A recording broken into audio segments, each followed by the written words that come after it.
Who are you? The name's Satie. Eric Satie. Where are you from, Eric Satie? Paris, France. What's this? That's none of your business. Oh, really? Okay. Fine. It's a time machine. A time machine?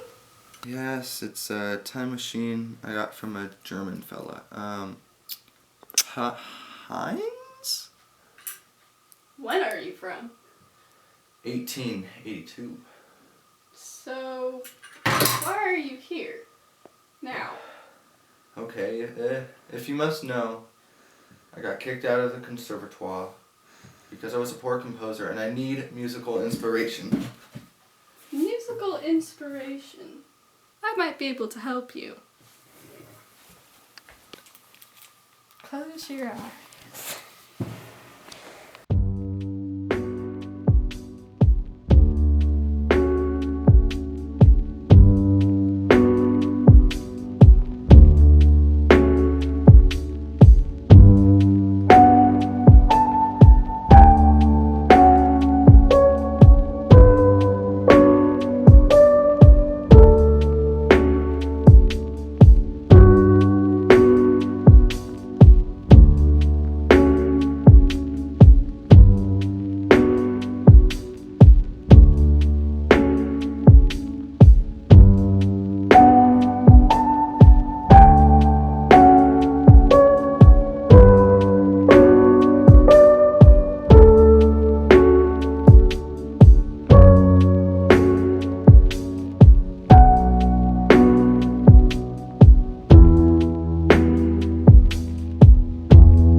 So, what'd you think? That was beautiful. It gave me loads of inspiration.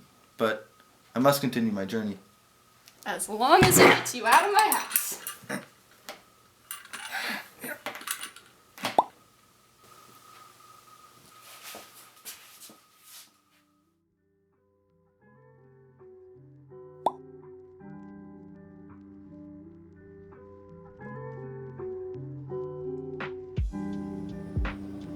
Oh, hey. Hey, if you're looking to find a party, you're not going to find it here. Sorry. Where is everybody?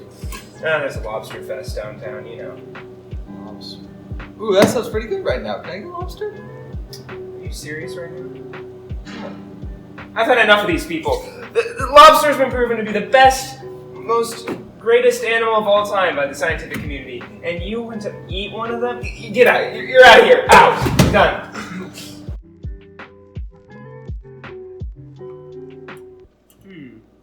Give me that.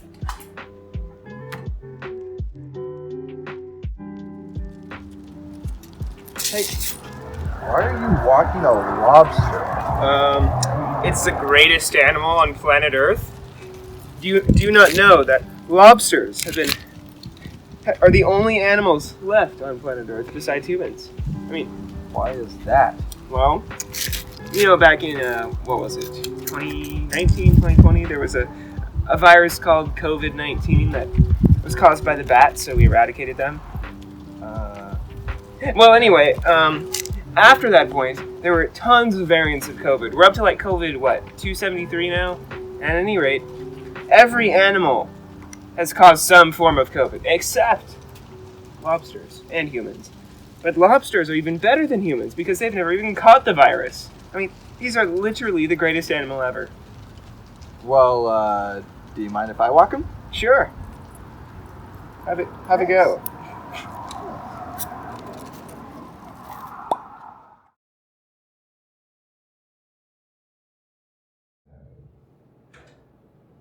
Guys, I got this great idea.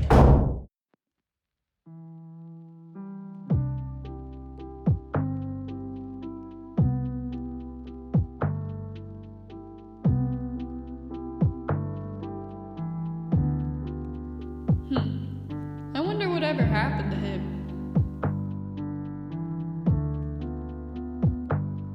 Satie was a nutcase. I already knew that. He got kicked out of the Conservatory of Music in his early years because he was lazy. So that's what happened. He was originally a member of a Gnostic sect called the Rose and Cross, but he left to found his own church, the Metropolitan Church of the Art of Jesus the Conductor. He was the only member. Why am I not surprised? He lived a nocturnal life in his messy, one-room apartment.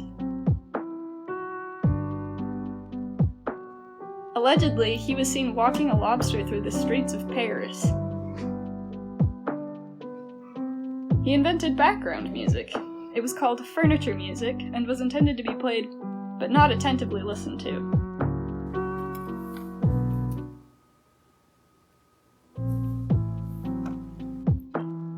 He had no love life. He remained a bachelor. He was a heavy drinker in his later years and died of cirrhosis of the liver at age 59. The main reason he was popular was because his buddies, Debussy and Ravel, played his music. What kind of people would be buddies with this guy? Maurice Ravel was a highly musical child, but nothing of a prodigy. He enrolled in the Paris Conservatory for solid performances of Chopin music. His style was too modern for the conservative faculty at the school, and he was expelled in 1895, 4 years after winning his first and only prize. He was a much better composer than he was a pianist, so he focused on that particular skill. His music was heavily inspired by Satie. And me, I guess. And Ravel loved his innovation and experimentation.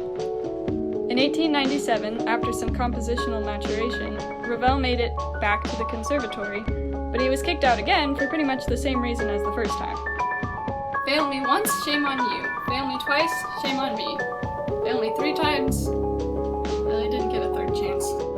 One interesting story is how one of his pieces kinda caused a national scandal. Ravel wanted to win the Prix de Rome and tried to win many times, but he couldn't win over the judges who had a particular beef with him for his radical musical style. He tried again in 1905, but he was eliminated in the first round. Many such cases. This was right after he wrote a masterpiece of a string quartet, so the musical community in France was upset. Then it was revealed that only the students of a particular senior faculty member at the conservatory had advanced. The press lost it. L'affaire Ravel was a national scandal, and it led to the complete reorganization of the conservatory, and even the government had to step in. Ravel served in World War I as an ambulance driver. He wanted to be in the Air Force, but the ambulance corps were the only people who would take him. Man, nobody wanted this guy. After the war, French musicians wanted to ban German music. Ravel spoke against this despite his wartime experience. They promptly banned Ravel's music. This is starting to feel excessive. He was at one point commissioned by a one-handed Austrian pianist to write a concerto for the left hand. Well, at least he wasn't totally lonely. Again, Ravel remained a lifelong bachelor. Or maybe he was. In 1932, he suffered a serious head injury during a taxi accident that was the result of drunk driving. Wait, wasn't Satie? Where to? Are you okay? Yeah, I'll be fine. Oh my! No, that couldn't be. No one is really sure what exactly his problem was, but for some reason he was now unable to compose. After a few years of agony, he agreed to undergo an experimental neurosurgery. Afterwards, he fell into a coma from which he never woke up. Well, that was a whack way to go out. What about this other guy?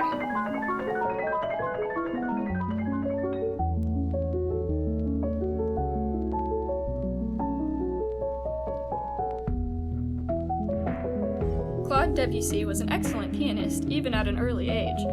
In fact, he was so good, he joined the Paris Conservatory at age 10 and stayed there for 11 years. Come on, Ravel. He was especially good at sight reading.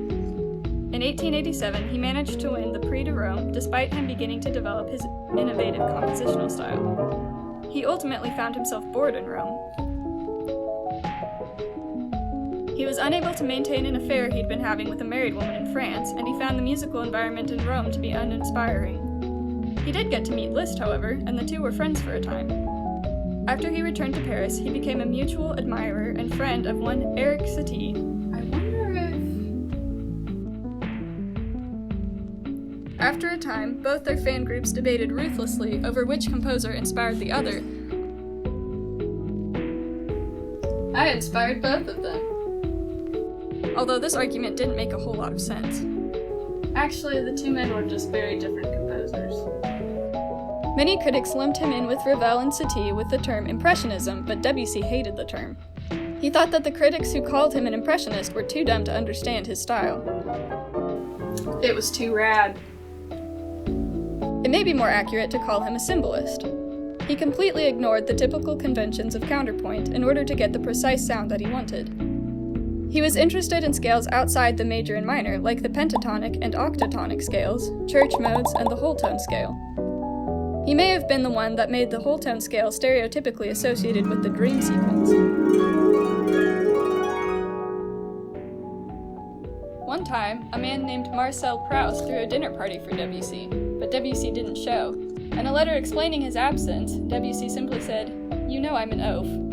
His love life was tumultuous, to say the least.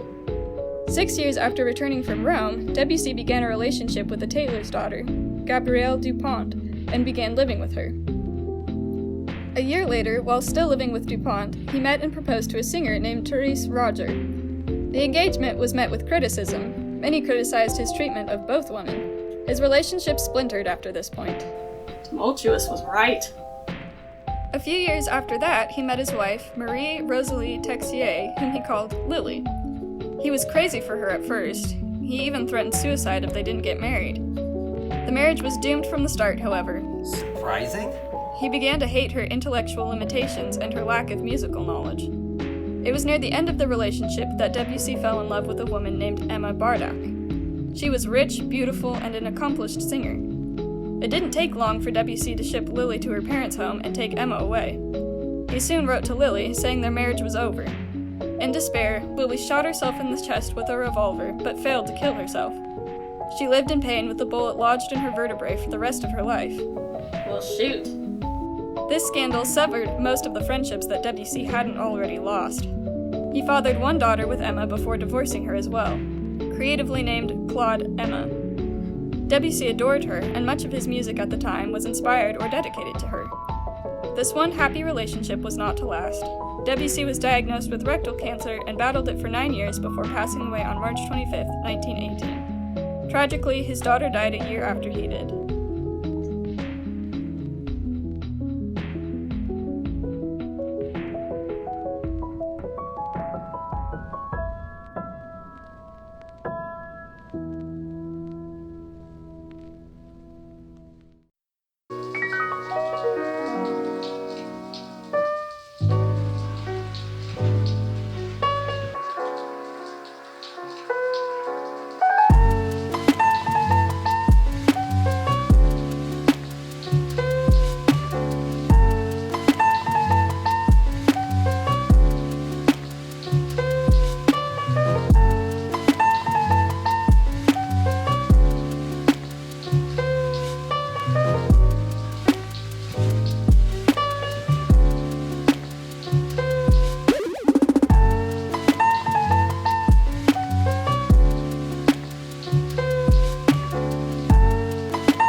Having.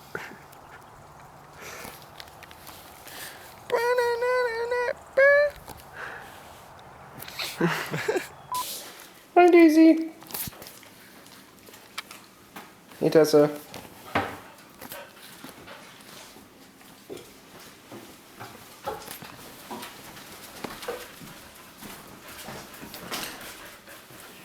What's up, brother? bloopers. And BTSers. Just getting ready for shot number 3. Scene 2. It's gonna be a good one.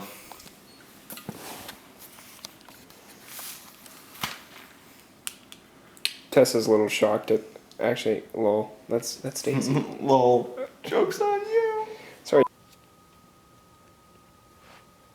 What kind of What kind of people would be? What kind of people would be buddies with this guy? Oh, dude.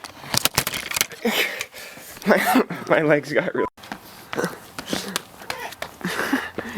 Like slow mo.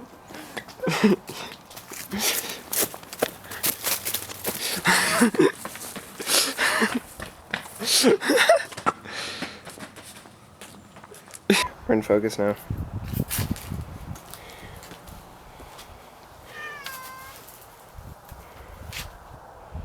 He's unsure.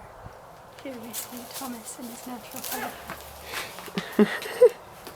He would like to go back inside. He decided the outdoors are scary.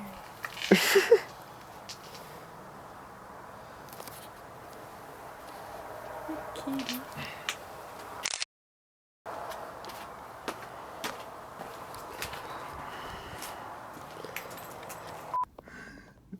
Still looks spiffed. Look over. Crazy maneuver time. Yeah, I'll be fine. Oh my gosh!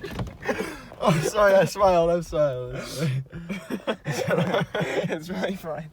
Okay. It's just ready. Does it look good? Yeah.